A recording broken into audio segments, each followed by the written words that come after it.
1, max. Yung healthy, Oo, wala nag-exercise because nag-ano ka. max 10. 10. Habang crush diet na yun. Sobrang cash diet. Walang rice, gano'n. Kaya mo, Ruth? Yung mag-rice ako once a day. Oo, kailangan eh.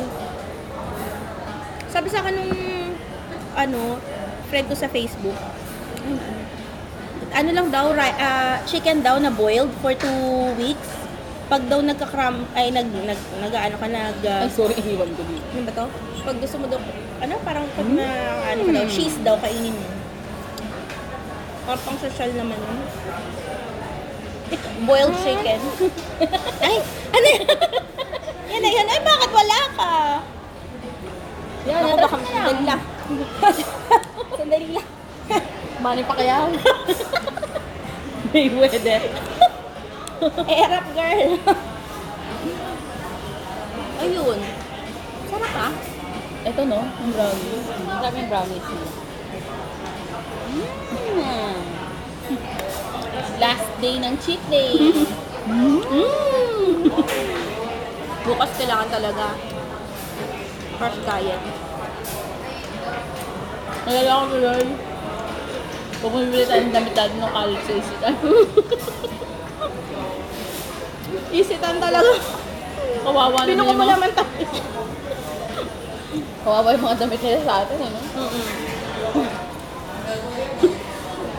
Napupuno.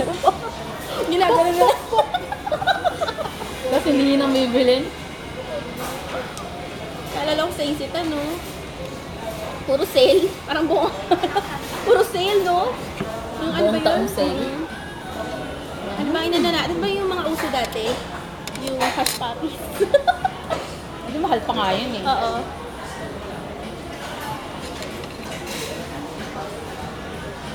Sarap, no? Yung brownies mo.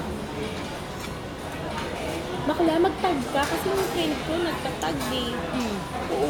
Pag nagtag ka, makakaroon ka ng boyfriend. Oo, yung friend ko. Hindi na, hindi ganti kami. Lahat naman yung mga nakita niya doon, kami may sabi. Sa bagay kasi, bakit yung lalaki maghahanap ng babae sa internet? So, marami siguro yung nakaan.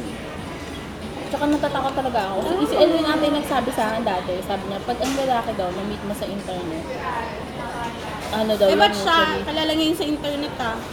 Siguro, alam mo Ba nga, yun? I-upload ko to sa YouTube. Upload mo! ay, totoo naman. Usually daw, hindi daw, Sabihin niya, ano, pinag-uusapan niya siya.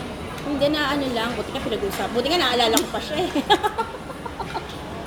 Buti hindi ko na siya binuro sa memory ko nasa siya, right lobe. Lobe. Hindi ko alam, basta nasa subliminal mind ko siya. mga inception ba to? Ay, ganun ba doon sa Inception? Bakla siya ako kasi nung ko eh. Yung DVD ko parang hindi ko naintindihan. Mga nanonood kami ni Ruthie. Nalagot na anak, gusto na namin lumabas. Bakit? Pagod na pagod na ako. Nakakaintindi ka ka. O, lalo na ako bakla yun sa sinihan niya pa yun. Ako kung pirated DVD. Tapos parang puro echo yung naririnig ko. Tapos may tumatayo pa, diba? Ang hirap. Pinatay ko na kaya. Kalagitnaan din. Kasi sa susunod na lang.